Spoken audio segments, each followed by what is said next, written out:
Good morning. My name is Jennifer Schwartz, and I am so glad you are all here with me today. We are going to be discussing building relationships and partnerships with parents through open communication. This is so important in the Montessori classroom because parents and educators are the most influential forces in a young child's life. And so together we want to form relationships that are warm, respectful, and are good partnerships so that we could help the child reach his fullest potential. So I wanted to share a little story with you about my child and what it was like when I was a preschool parent. So in the classroom, my child was at traditional education, and they were there for 3 to 5 until they were from 3 years old to 5 years old. And their teachers were lovely.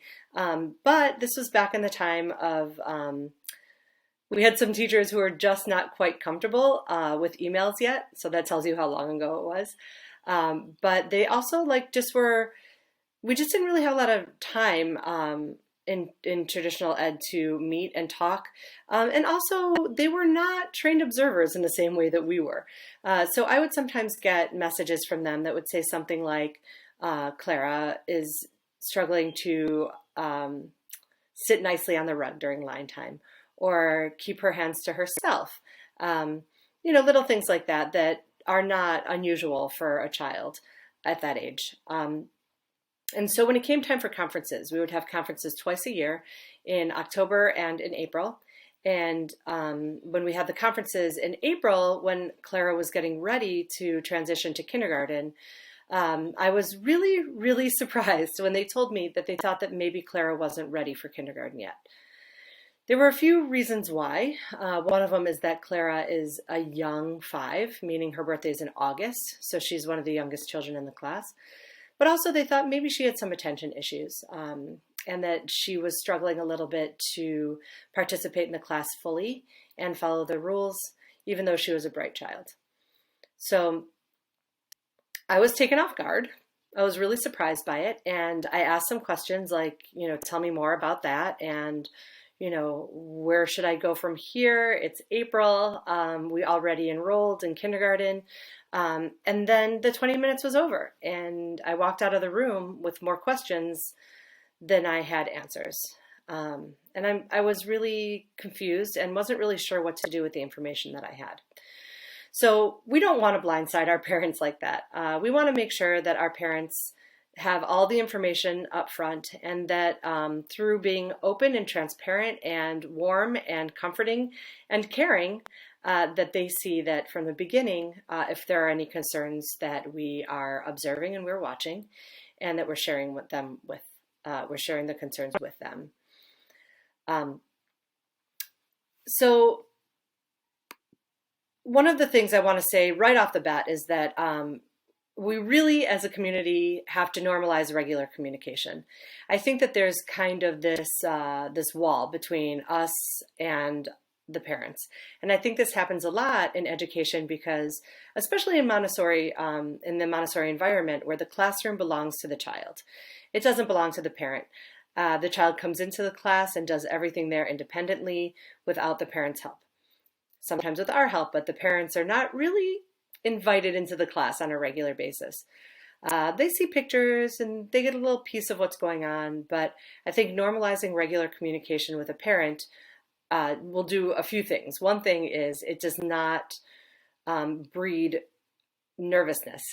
So if a parent sees that I sent them an email, that doesn't make them think that necessarily something bad is coming their way. Often I will email about things that I'm excited about, and we'll talk a little bit more about emails in a little bit. So it does breed that sense that our communications are normal.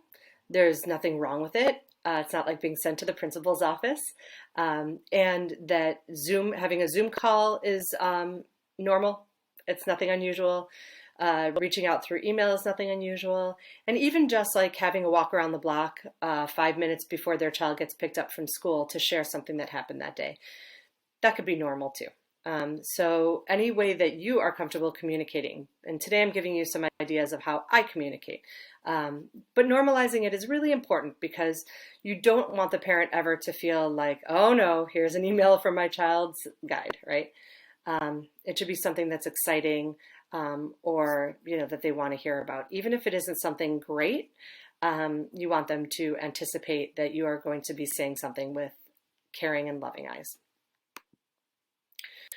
All right, so when a child first comes to my classroom, the first thing that I do is I set up a meeting with the parent, the parent, and the child, if possible, before their first day. So during this time, this is a information gathering session for me, but it's also an information gathering session for the family. So during this time, I'm going to, of course, introduce myself. I'm going to tell them a little bit about who I am and what my classroom is like. But this is an important time for you to, you could make a little chit chat, and you could, ask them some, like, oh, are you new to the area, and questions like that. But it's also a time for you to information gather with the parents without having any judgment. So you might want to ask them really simple questions like, what can your child do on their own? Or what do you think is an area of struggle for them? Or, how do they play with other children? Have they had a lot of contact with other children? We know as educators in this time that the children are getting, their social abilities are maybe a little off because maybe they've been home for a year with their family. So this is a good time to be asking some of those questions because you're asking them without having met the child. So they're not leading questions. They're just questions. They're just information gathering. And usually the parents are very open during this time and will give you the information that can help you when the child comes. So this is a nice time to just meet and get to know each other a little bit and any concerns they may have. So the child comes to school on the first day, and some children have wonderful first days and some children have not so wonderful first days. And I always send a message to a parent after the first day of school. The message can be anything. So let's say that the child came in and he was really sad and he cried for a while. It's okay to say that in the email. The email is, you want to be objective, you want to be truthful, but you also want to be caring and compassionate. So, for example, I might say, Tomas came into class today crying, but within 10 minutes he was able to soothe himself and with a book, and I was excited when I saw that he was able to come to the snack table and ask for snack. So I am being truthful and telling him what happened, but I'm also kind of celebrating the fact that he was able to soothe himself. If he wasn't able to soothe himself, then I might be able to talk about what I tried. So, Tomas came in crying today, and I offered art, but he was not in the mood. And we looked at a picture of you, and he cried some. And we talked about writing a letter home to his parents, but he wasn't ready. I think tomorrow will be a better day. Okay, so just try and you can keep it short and sweet, but also show that you care about the child and that you're observing and that you're watching, and let them know how his day went objectively. So about after 2 weeks, I'm going to send another email. And this email is going to be more descriptive. So now I'm going to start putting in, what does your child do all day? Who is he spending time with? What does he like to do? Does he spend a lot of time in practical life? Does he need to spend a lot of time in practical life? Are you seeing some things that you might be a little bit nervous about? Like the way he holds his pencil with his whole fist instead of, with his pincer grip. Or maybe he's a toe walker, and that might be something that you're watching out for.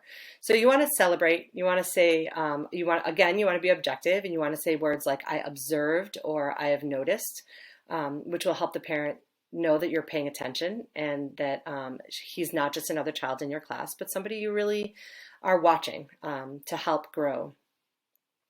And so you want to celebrate successes. Feel free to throw in some really great adjectives. It is wonderful to watch your child learn how to make friends with other children. I am so impressed with how your child has picked up on the sandpaper letters so quickly. So go ahead, add those adjectives. Show that you are excited, that you are part of this.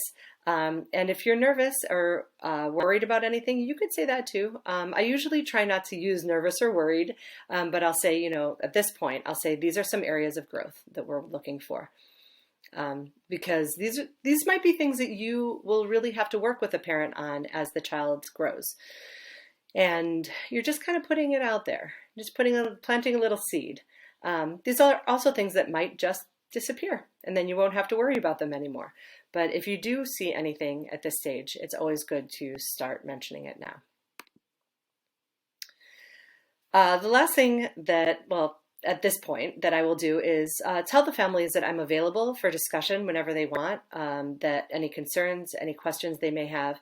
And then, I will tell them when specifically. I'm available most afternoons between 1 and 4 o'clock, and I'm happy to make the time to speak to you about your child and their development. And really mean it. These children are we grow to love them so much and care about them so much and really celebrate who they are. And so we want the parents to know that right off the bat, that we are people that they can count on, that are going to be participating fully in their child's life, and that we want to help them help navigate, the young childhood. So make sure that when you say that you are available, make yourself available. Even if that means, well, it's not that easy for me to talk in person, you can send an email and I'll get back to you in 24 hours. But find a way that you can make yourself available for these parents so that they know that you're on their side and that you're there to help them too. Okay, so we're going to talk a little bit about Transparent Classroom and how I use Transparent Classroom to communicate with my parents. If you don't use Transparent Classroom, you really need to. It is the very best way to communicate with parents. It gives them a chance to look into the classroom through photographs, through progression. I use it in many different ways, but today we're going to talk a little bit about how we use it to communicate with parents. So I send at least 3 photos of a child home a week. I would say most of the time I send one home once a day. And I know that this can be really hard to do, but my assistants are really great photo takers, and we probably bring the camera around about 4 times a day just to catch children doing different things. This is helpful for me too because I'm able to track what the child is doing all day. This is the best way for me to do it, is through pictures. And it's really wonderful for the parents to see what the child is doing. Sometimes I catch things that the children shouldn't be doing, and that's okay too. And I'll show you how that you could use those to help you keep track of a child who may not be normalized yet. So I send about 3 photos home a week tagged with the work that they're doing, or with a little note of, Addie read a book today. And then 1 photo a week, I want to add more detail. And usually this is an area of celebration that I want to highlight. So maybe I'll say, oh, look, Nora is on the multiplication bead bar box. So that might be all I say for the first one. But for this in-depth one, I might say, Nora has worked on the bead bar box this week, and she has gotten through 2, 3, and 4 tables. And I just am so excited to see how independently she's working. You might want to add something else. You might want to do a callback and say, hey, remember when Nora couldn't even do numbers? Isn't this exciting how far she's come? Or you just want to say, like, this is something to be proud of. I think a lot of parents who are in our community and in Montessori don't understand how really fabulous and remarkable the works in the Montessori classroom are, and how wonderful it is that our children are doing them. There is a 4-year-old in my class who is doing multiplication and reading at about a 2nd grade level. And this is really, truly amazing. They might only have 1 child, so they might not be able to compare them like you can, where you have at least, you've got 9 children in your class. They've got 1 child at home. So you've got some perspective, and sharing how wonderful these growth elements are is really important. So another way that you can use Transparent Classroom is to celebrate with your comments. So even if there isn't a picture to go with it, you can talk about how Aiden was such a good friend to one of his classmates, helped him put his shoes on. Writing those tiny little notes, it's a lot easier to do it on Transparent Classroom than sending a full-on email. But your comments there go straight to the parents, and it helps them understand really little tidbits of what the child's life is like, and it gives them the ability to see that you are paying attention and watching, and that you really care. So another thing is that you could write yourself notes using the lock button, and I'm going to show you that one. Here. Okay, so here's a picture of my classroom, and I'm using Transparent Classroom here that you could see on the portfolio page. Here are pictures of Simone doing all sorts of different works. And if you look closely, you could see that I'm talking a little bit about what she's doing and how she's getting along with her classmates. And then here's her page again. And right here, if you could see, I wrote a note to the parent, or I wrote a note to myself in this that says that I wrote a note about Simone's expression of anger today when we were in the gross motor room. So during that, the reason,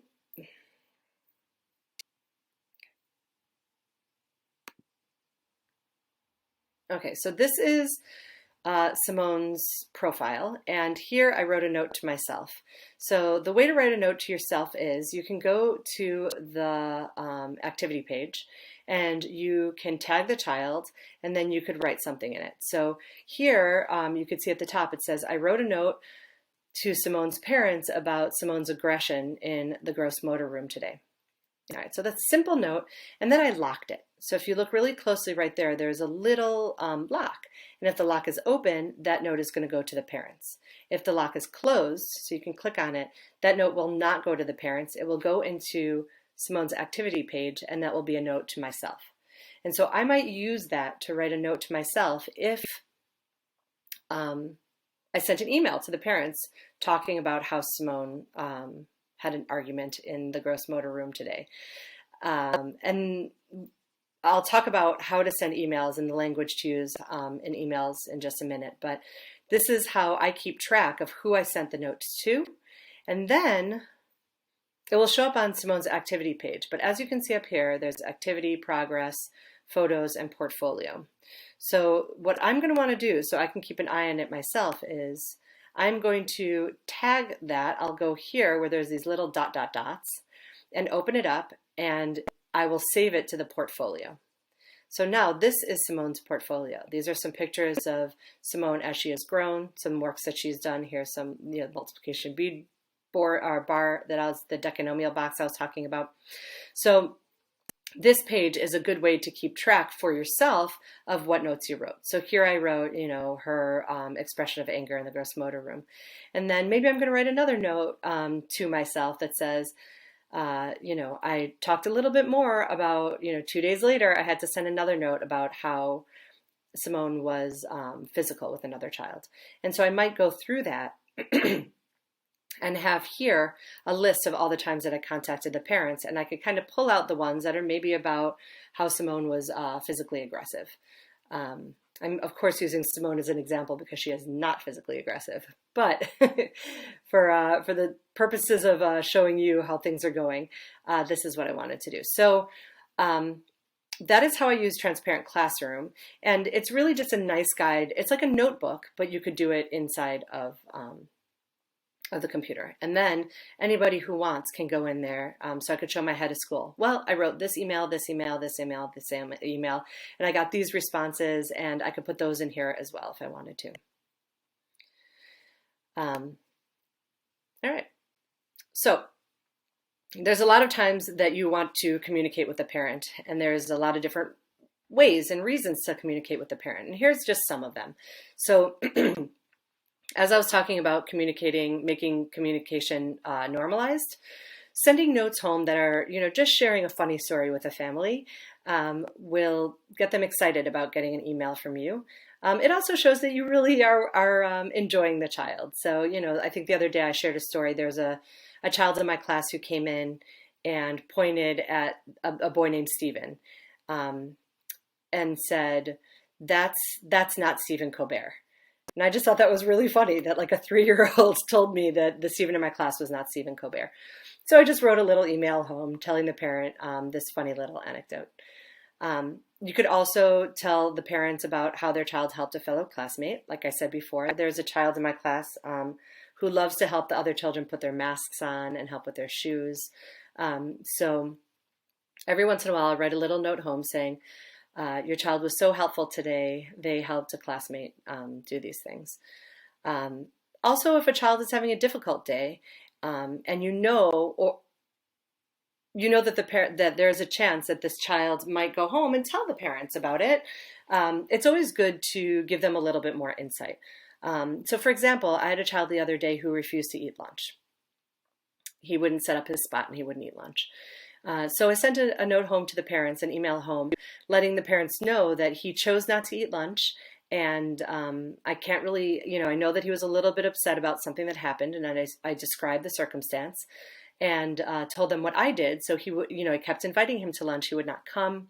So before he rested, I told him if he was hungry, he could let me know and I would get him some food. And he had nap and he woke up very hungry, and we gave him double snack. So, letting them know what was difficult about the day, how you handled it. They always love to hear how you handled it because it helps give them ideas of how they can handle it at home as well. And what you're going to be looking for in the future. Part of the reason why it's good to send a message home is because the children are most likely going to mention it, and they're only going to mention about 50% of it. So the parents are not going to get the whole story. So they might hear something like, Jennifer wouldn't let me have lunch today. And of course, that's not true. So I want to make sure that the parents know that I know what happened, that I'm on top of it, and that I was offering food and not withholding it.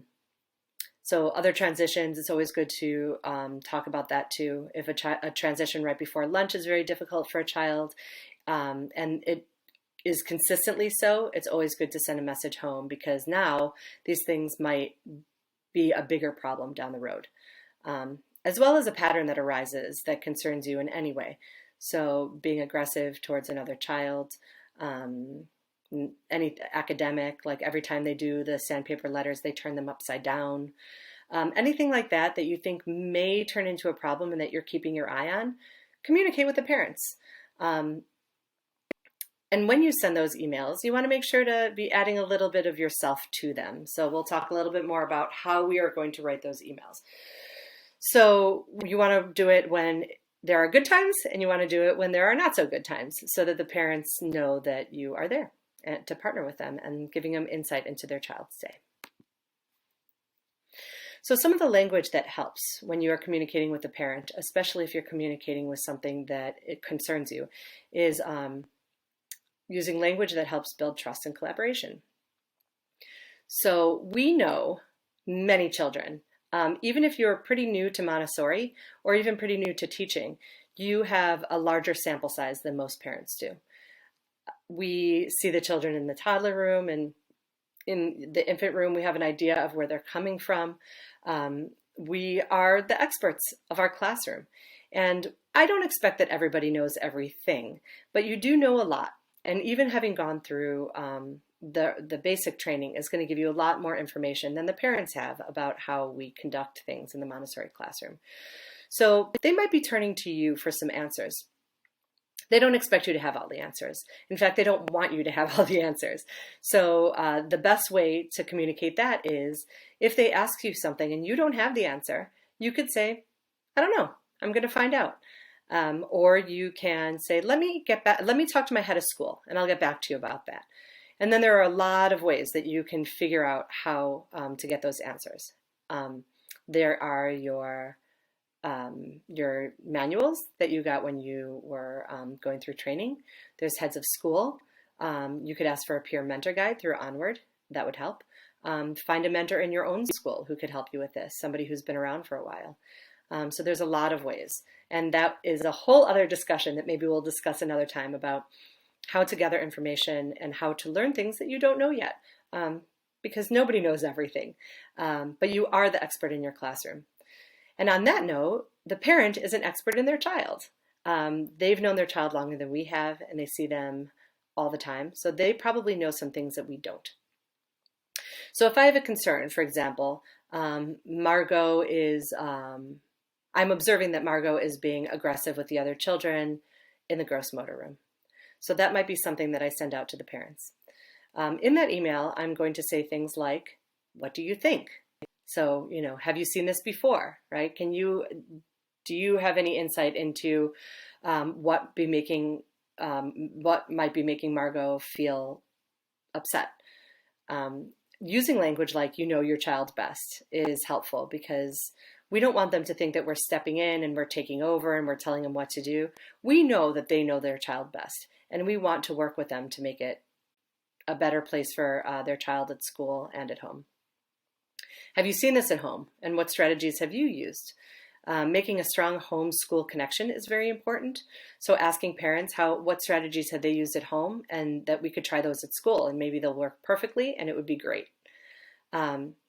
Asking questions like, how can we best support your child or you, because we are there for them too. We're guides for the parents, because sometimes they don't have anybody else to turn to, and we are the experts in their lives.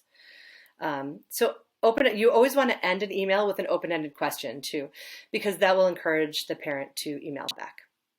So you might want to say something like, do you have any questions for me? Or